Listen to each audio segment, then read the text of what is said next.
Welcome back to Bad Attitude C-10. Today, as you can tell, the truck's behind me, and we're going to tackle trying to do the front brakes. The thing we're going to do a little different is I'm going to go backwards because I did buy a pre-bent brake line kit from LMC, but that's before I had bought the tubular cross member, so it's not really going to work out very well. So we're going to start with our stainless flexible lines. Find the point that they will clear both the travel of the suspension and the steering ratio, and then we'll work back the thread lines up to the firewall. So let's get started. So basically what I'm going to do before I start doing a bunch of mock-up is I just went on ahead and put a tab right here with the flex line to see how the hose itself will move throughout the transition going up and down of the shock and the rotating of the wheel to full left and right, and be sure there's no kinks or anything. The kit came with a 22-inch long line, and it had a 90-degree fitting for the rear of the caliper, and I'm thinking it's keeping it a little bit too straight and putting more of a funkiness to it whenever you turn. So the first thing I'm going to do is I'm going to watch how this hose moves whenever we were to steer to the full direction. So then when we rotate the wheel fully to the driver's side. So now right here you can see, again, the hose looks good. It's not kinking or anything, but it still does have that little odd pull to it. And this is what I'm referring to again. It's right here. I really don't like how that looks. And when you face the 90 down, it does it even worse. So there's that. Now let's go ahead and pop this wheel off so we can move around a little easier.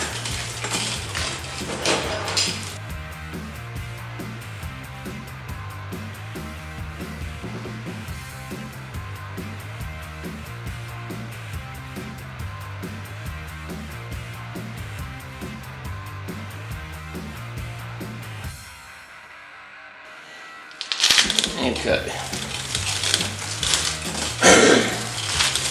So now with the tire out of the way and I disconnected our linkage off of our rack and pinion, I know how much the swing basically has. Now I'm free. I've removed the shock spring and the retainer to where I can actually pick up on it and transition it through the full flow of the travel of the shock itself. So, without the limiter stopping us, we're going to let it go all the way down. And as you can see right there, it bottoms out. So if the wheel was straight, with the wheel being straight, it shows that we're in pretty good shape here. I mean, with this not being screwed down to anything or anything there. And then if I was to rotate it, this is a little bit of a kink look that I really don't like, because you can see how the hose is actually almost coming out and going at more than a 90. So I'm thinking if I change this fitting to a 45-degree fitting, that would look a lot better. So I'm right up the road from Dave Bassler, the owner of Nitrous Outlet, and I figured I'd run over there and pick up some products from his new company, Blow Supply. And I'll be damned, I go and pick up my first fittings from them, and they come in a Nitrous Outlet bag instead of a Flow Supply bag. So what we're going to try is, this is a 3AN by 1/8 inch pipe thread fitting, and it's a 45 instead of like the one that came in my Willwood kit, which was a 90, and we're going to see if that gives me a little better look on this hose.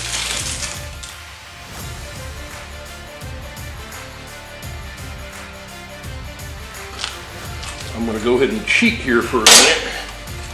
Instead of having to bend so far down, I'm going to change our pin location and our travel limiters. and hang it up higher to where I can actually get the stuff a little bit easier. Now this fitting right here I did not have in tight yet because this is all, like I said, we're just test fitting. So we're going to take this 90-degree fitting out, and that's what the difference is going to be between the 90 and the 45 for those of you that do not know. Since this is a pipe thread, when we do install this into the caliper to stay, I will put some pipe dope on it because it is not a compression fitting or a flared fitting. It's just a straight tapered pipe thread. And I won't put a whole lot, I'll show you in a minute. So here we go with the 45-degree by 1/8" pipe.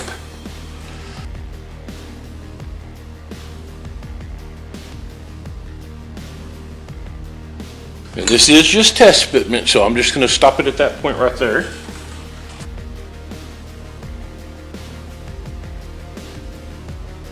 So if you notice right now, whenever we come up, it's got more of a curve to it instead of that almost 90-degree. I like that a lot better. And if I steer it this direction, it shows more of a contour in the complete hose. So that would be all the way up.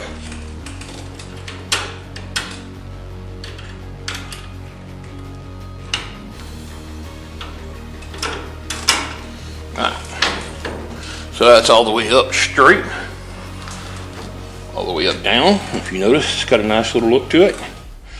Nice curvature. I think that looked good. When it comes up full stroke, turn that's way beyond, and it still looks good. Turn it back this direction. That looks good as well. So then when we come full down, turn all the way to the back. That looks good. Straight. Looks good. Turn forward looks good. And that arc looks a lot cleaner.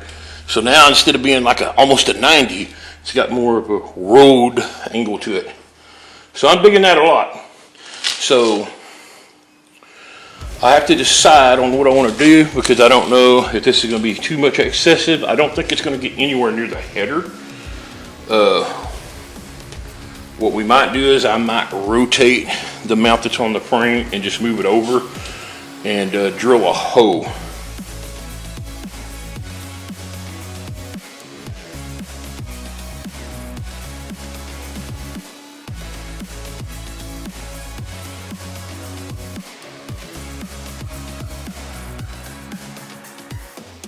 Alright, so I had picked up another style bracket and some of the locks from All-Star Performance from Summit.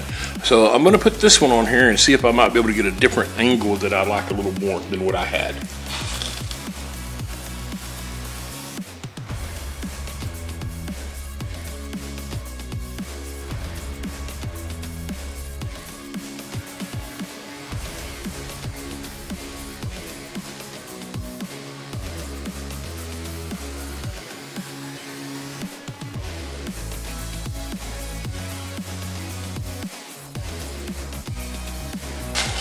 Alright, I think in changing it from the top location down to here, I might be able to come off with a 90 and go straight through that hole and have a clean install. So first things first, we have this over here. So let's steer forward. And I'm liking how that slope is. And it doesn't tug too much here. That would be straight. That would be turned all the other way. And again, that still looks like a nice little curvature without touching. And that would be straight. So now when we go up, that's all the way up. That way. That way. Now let's see what happens when we go all the way down.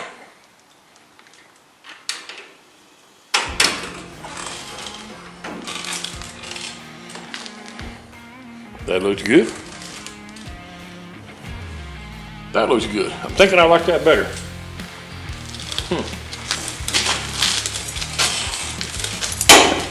All right, so what I'm going to try to do, I'm going to try to take a line and come through here and bend it as close as possible into going into that.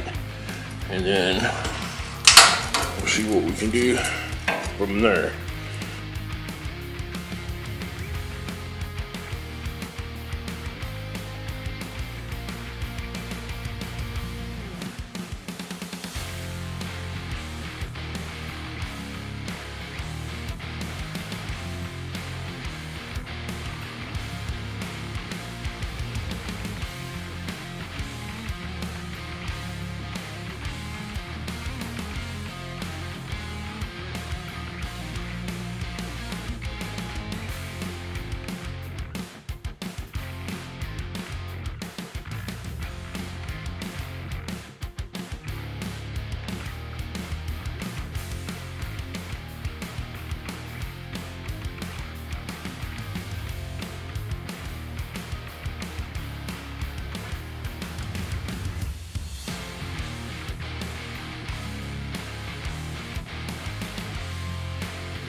Alright, so now using a line wrench, I'm gonna hold this line.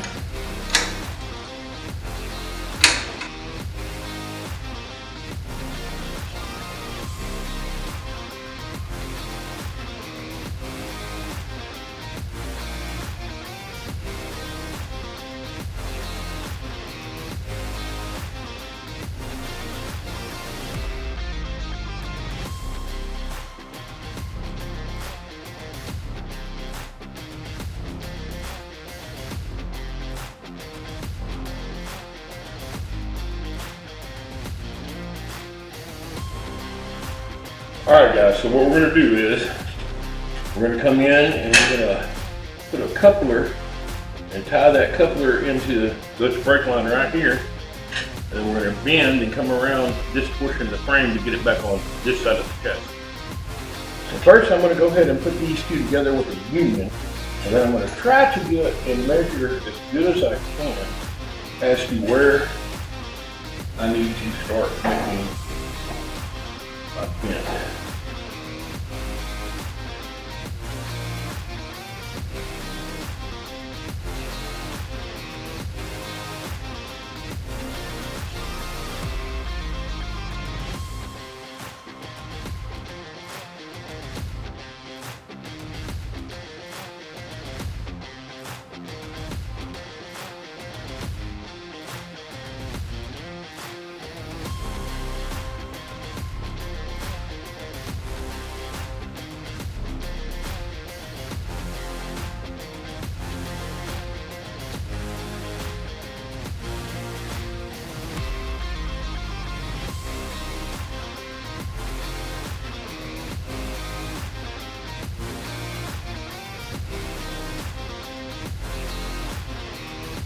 And we're going to go ahead and put an 8L clamp.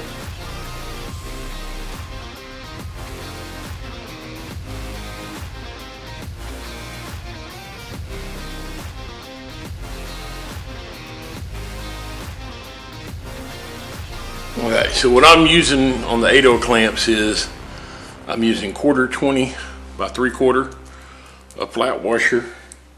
And what I'm referring to as an 8L clamp is just an insulated hose clamp like this. And what we'll do is we'll put it around our brake line, and that will keep our brake line from chafing and rubbing up against our frame. So once we get our brake line, we'll put our bolt in our washer. Then on the back side, we'll put a flat washer and a 9-lot nut.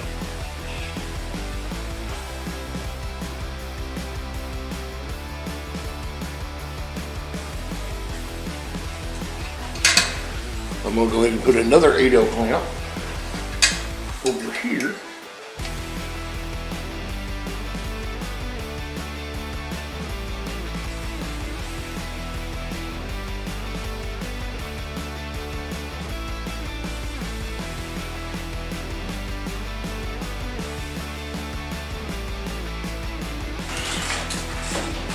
So what I think I'm going to do here is we're going to tie a union in to this one that's going to the passenger side. So we'll tie it in with the union, and then that will get us over to the direction of where the hole is that we're going to go through to our other brake line support. So I'm thinking what we're going to do is we're going to go with the straight union first, and then on the other end we're going to go with the T.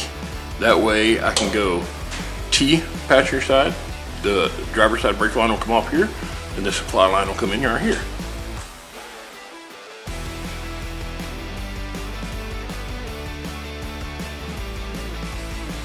And we'll figure something out to keep it off of that a little better. We'll probably drill a hole right there and put a tab.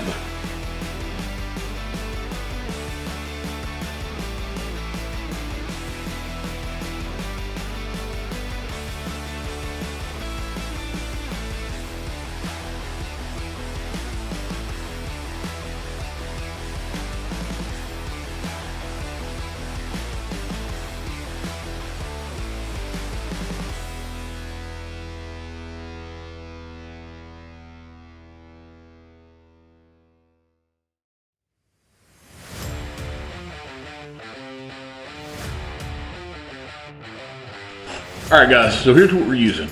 I bought the Willwood brake hose kit, and it came with those 90-degree fittings, and then it came with this adapter that converts the 3/8x24 flared fitting to a 3AN metal fitting. So the tabs that came in the kit are offset and shaped a little different than these. I picked these up from a company called All-Star from Summit. So what you do, you install, I'm sorry about that, your fitting into it, and you can see how there's got this ridge.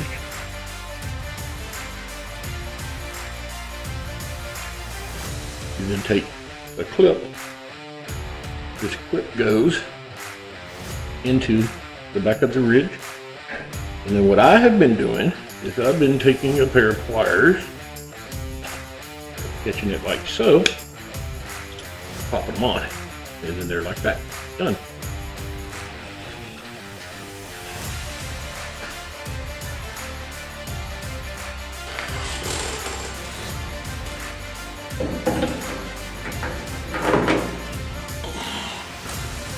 So if y'all remember, we have a bracket that holds our proportional valve on that requires the use of some spacers. So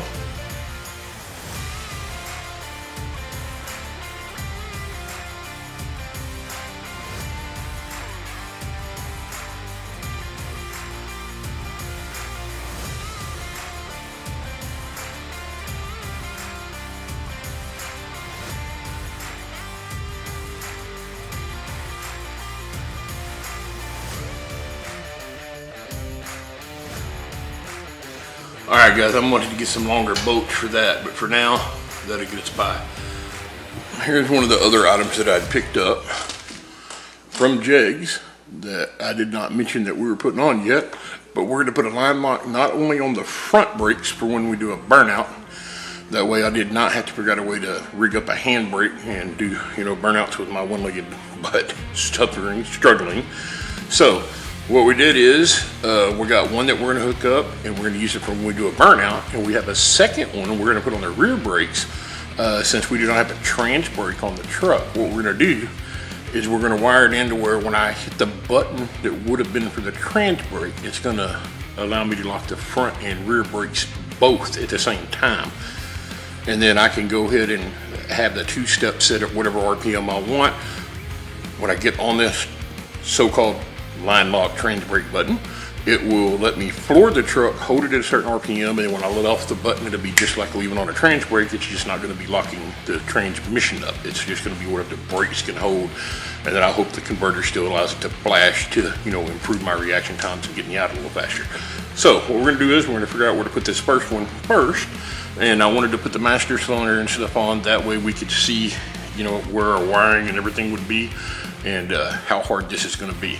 So right now, I'll put y'all back over here so you can actually see the master cylinders here, and then right below it I have the line coming out of the frame. After I went out the frame on the other side and came all the way around, came right here, I came down here and I did change the location of how this bracket was hooked up. So what I'm about to do in a minute is I'm going to put the fitting in the back of this caliper and put that hose on, and that'll complete that. And then this hose loops into a T, and then it comes back under the frame down, and this is it coming right here. Now this does look a little tacky and it's away from the chassis and everything, I understand, but I'm wanting to leave some excess brake line that's not touching anything, it's just kind of there. That way whenever we shim the cab and stuff like that, if there's any minute space that needs to be sucked up or taken, we have the extra brake line. Another thing is, if we do have any body flakes, because we are using polyurethane cab mounts, but there still may be a little bit of flex with the cage being in the truck and tied into the frame and nothing being tied into the actual cab itself, we still may have a little small amount of flex, and we don't want that to pull on our brake lines and mess anything up. So we're gonna have a little bit of excess just hanging loose right down in this area, and there'll be a clamp on the inside of the frame that helps keep it stable, but about a 6 to 6.5 inch loop space is gonna be speed free, and there shouldn't be anything getting behind the fender and hitting up in that area anyway. So for now, I'm trying to determine if I want to put these guys in vertical, up and down, or if I want to turn them sideways. That way I can just have this line come straight into that, and then I can make a line coming off this side and going over to the master cylinder, and it'll be tucked away and look kind of clean. So that's what I'm contemplating as we speak. So if I was to do that, I'm thinking it would be a pretty clean install. I mean, I could also maybe just go a little bit of an angle and it might look okay. That might actually be even better. If I go straight up and down, well, actually I could still do that.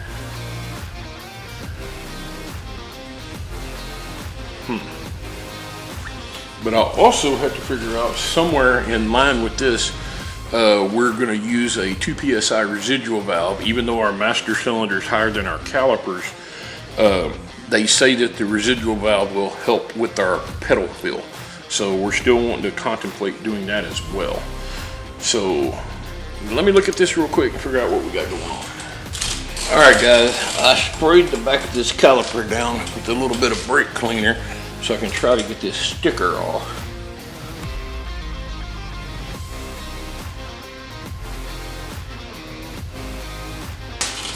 Alright, let's see if it's setting on here a little bit, help break this glue the rest of the way up. If you guys do not have brake cleaner, I love that shit. The stuff Summit sells is reasonably priced and it works pretty well.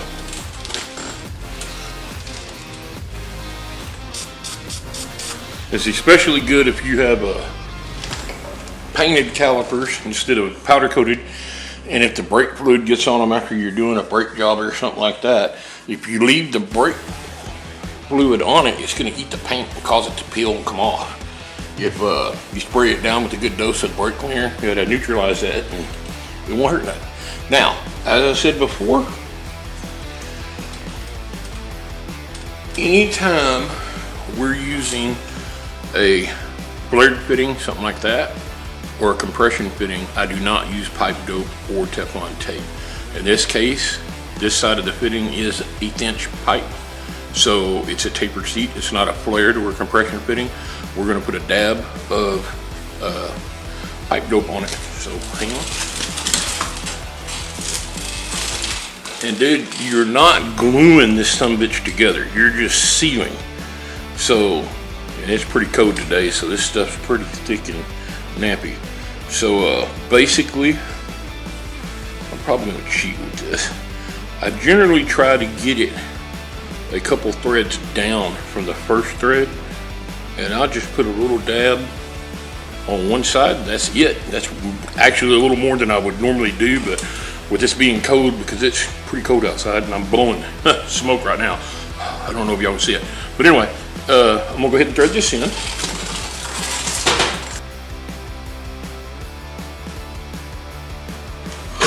Now we'll come back and double check everything that we're doing today, make sure everything's tight. I'll put pipe dope on the other caliper and stuff, but the other side, when we originally started, we were test fitting and making sure, you know, the hose between turning full left, full right, and the motion of the travel of the suspension, the hose isn't going to hang on anything or cause any troubles, and it was golden.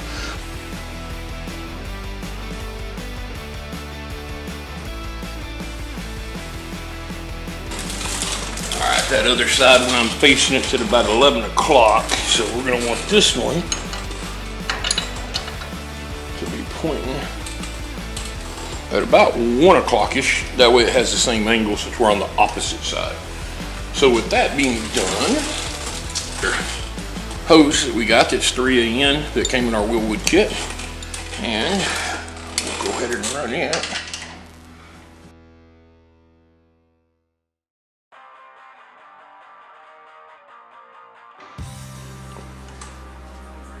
See how that curve? It's not bent down like it was earlier with the 90, so I like that arc a lot better, and that's way tilted more than what it will be when it steers to the right. And that's what it'll look like when it's sitting straight, and that's what it'll look like when it's turning left. And if you notice, it always maintains a pretty clean angle. So let me, that looks good. That looks good. So everything's hunky-dory. Alright, so now that we have our calipers on and our hoses on, and we got our brake line coming up to where the location will be to mount our jigs line lock. So I'm thinking I'll go and pick up some adapter fittings for tomorrow, and we'll go ahead and stop where we are. We got that line covered up. We'll have to add one more 8L clamp to this bottom one, but we're gonna wait on doing that until I can see how everything is once this is all tightened down, which everything's good. It's there. I'm thinking we're gonna be in a good spot. But right now I need to add this residual valve, and with the bottom of this being male and gonna be the female, and this is female, I don't wanna make a line that's just this long. So what I'm wanting to see is if I could actually put this in on the top side of this, and instead of having to use a fitting and then an adapter and then a fitting, I'm going to see if I can get a fitting that'll go from this into that. That way there's just the one fitting added to this, screwed directly into that, and it'll be like that instead of having 3 fittings doing the same thing. Also, if you notice, this will actually go directly onto the hose or the brake line that we have coming up here. So we'll actually have this to where the residual valve will be above the line lock, and you can see it's marked master cylinder on one side. Let me see if y'all can see that. This side has an MC for master cylinder, that side says out. So basically, again, we're using this because even though our master cylinder is up high and we shouldn't be having any drain back fluid, they're saying that it can give us a better pedal feel, having that extra little pressure in the lines. Alright guys, that's going to wrap this one up. Sorry for it to be so lengthy, but I'm just trying to cover as much as I could. We will get the rest of the stuff done in the next video. As far as the line locks will be getting mounted and plumbed in. And we'll hopefully get the line from the master cylinder to the rear of the truck in. And that'll wrap up the next video. And then after that, we'll follow up by finishing plumbing the rear brakes. Until then, thanks for watching. And as always, please subscribe. Thanks and have a good day.